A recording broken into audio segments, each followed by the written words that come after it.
ಚುನಾವಣೆ ಪ್ರಚಾರಕ್ಕೆ ಅಂತಿಮ ತೆರೆ ಬೀಳೋದಕ್ಕೆ ಕೇವಲ ಕೆಲವು ಗಂಟೆಗಳು ಮಾತ್ರ ಹೊಡೆದಿದೆ. ಇವತ್ತು ರಾಜ್ಯ ಸರ್ಕಾರದ 5 ಗ್ಯಾರಂಟಿಗಳ ಈ ಚುನಾವಣೆ ಮೇಲೆ ಯಾವ ರೀತಿ ಪ್ರಭಾವ ಬೀರಿದೆ? ನೋಡಿ, ಚನ್ನಪಟ್ಟಣ ಕಾನ್ಸ್ಟಿಟ್ಯೂನ್ಸಿಗೆ ಸಂಬಂಧಪಟ್ಟಂಗೆ ಈಗಾಗಲೇ ನಾವು 3 ರೌಂಡ್ 4 ರೌಂಡ್ ಪ್ರಚಾರಗಳನ್ನು ಮಾಡಿದ್ದೀವಿ. ಎಲ್ಲ ಜನಗಳ ಉತ್ಸುಕರಾಗಿ ಯೋಗೇಶ್ವರ್ಗೆ ಓಟ್ ಹಾಕಬೇಕು, ಕಾಂಗ್ರೆಸ್ ಪಕ್ಷಕ್ಕೆ ಓಟ್ ಹಾಕಬೇಕು ಅಂತೇಳಿ ಜನ ಉತ್ಸುಕತೆಯಿಂದಿದೆ.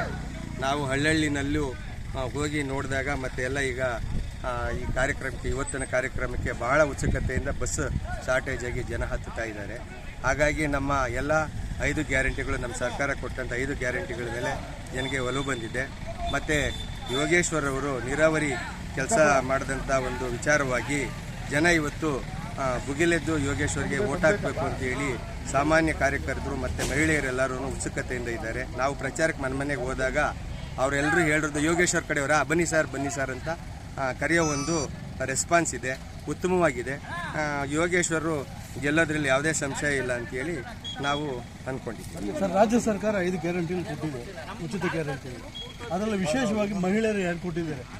ಇವತ್ತು ಉಚಿತ ಬಸ್ ಪ್ರಯಾಣ ಇರ್ಬೋದು, ಗೃಹಲಕ್ಷ್ಮಿ ಇರ್ಬೋದು, ಈ ಯೋಜನೆಗಳು ಮತದಾರರ ಮುಂದೆ, ಮಹಿಳಾ ಮತದಾರರ ಮುಂದೆ ಯಾವ ರೀತಿ ಒಂದು ಪರಿಣಾಮ ಬೀರಿದೆ? ನಾವು ಮನೆಗೂ ಮತಯಾಚನೆ ಕೇಳಲಿಕ್ಕೆ ಹೋದಾಗ ನಾವು ನಿಮಗೆ ಹಣ ಬರ್ತಾ ಇದೆಯಾ ಕಾಂಗ್ರೆಸ್ ಸರ್ಕಾರದ್ದು ಅಂತ ಹೇಳಿದ್ರೆ ಬಂದಿದೆ ಅಣ್ಣ ಅಂತೇಳಿ ಅವ್ರು ಒಳ್ಳೆ ರೆಸ್ಪಾನ್ಸ್ ಮಾಡಿದ್ದಾರೆ. ನಮಗೆ ಸಹಾಯ ಆಗಿದೆ. ಕಾಂಗ್ರೆಸ್ ಸರ್ಕಾರ ಬಂದು ಬಡವರಿಗೆ ಅಕ್ಕಿ ಇರ್ಬೋದು, ಮತ್ತು ಕರೆಂಟ್ ವಿದ್ಯುತ್ ಫ್ರೀ ಕೊಟ್ಟರು ಇರ್ಬೋದು, ಬಸ್ ಪ್ರಯಾಣ ಇರ್ಬೋದು, ಅವರು ಅಣ್ಣ ಎಲ್ಲ ಈ ದೇವಸ್ಥಾನಕ್ಕೆ ಹೋಗಿದ್ದು, ಆ ದೇವಸ್ಥಾನಕ್ಕೆ ಹೋಗಿದ್ದು, ಎಲ್ಲ ಹೋಗಿದ್ದು ಅಂತ ಹೇಳಿ ಜನ ಚೆನ್ನಾಗಿ ಸ್ಪಂದನೆಯನ್ನು ಮಾಡ್ತಾ ಇದ್ದಾರೆ. ಅದ್ರ ಮೇಲೆ ನಮಗೆ ಒಳ್ಳೆ ಮತದಾನ ಬರುತ್ತೆ ಅಂತೇಳಿ ನಾವು ನಿರೀಕ್ಷೆಯಲ್ಲಿ.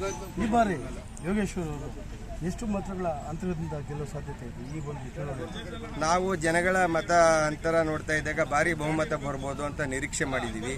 ಈ ನಾವು ಎಲ್ಲ ಜನಗಳ ಹತ್ರ ಹೋದಾಗ ಭಾಳ ಅತಿ ಹೆಚ್ಚಿನ ಬಹುಮತದಲ್ಲಿ ಗೆಲ್ತಾರೆ ಅಂತ ನಿರೀಕ್ಷೆ ಇಟ್ಕೊಂಡಿದ್ದೀವಿ. ಕೊನೆಯದಾಗಿ ಪರಿಚಯ ಮಾಡ್ತೀವಿ. ನಾನು ಪುರುಷೋತ್ತಮ್ ಅಂತೇಳಿ, ಕಾಂಗ್ರೆಸ್ ಜಿಲ್ಲಾ ವಕ್ತಾರರು. ಹಾಗೆ ನಾನು ಈ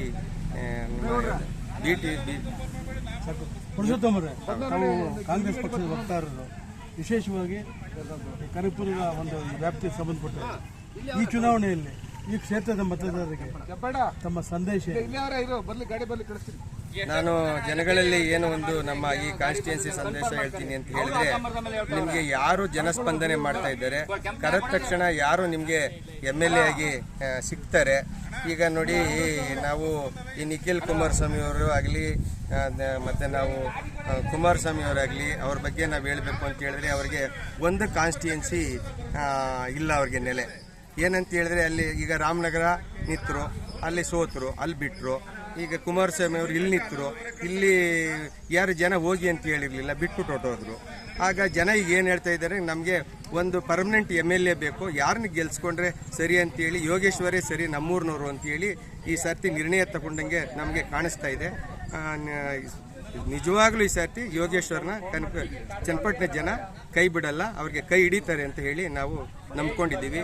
ಎಲ್ಲ ನಮ್ಮ ಚನ್ನಪಟ್ಟಣದ ಕಾನ್ಸ್ಟಿಟ್ಯೂನ್ಸಿ ಈ ಸಭೆ ಜನತೆ ಯೋಗೇಶ್ವರ್ಗೆ ಕೆಲಸ ಮಾಡುವಂಥವ್ರಿಗೆ ಏದಕ್ಕೆ ಹುಲ್ಲಾಕಿ ಅಂತ ಹೇಳಲಿಕ್ಕೆ ನಾನು ಇಷ್ಟಪಡ್ತೀನಿ.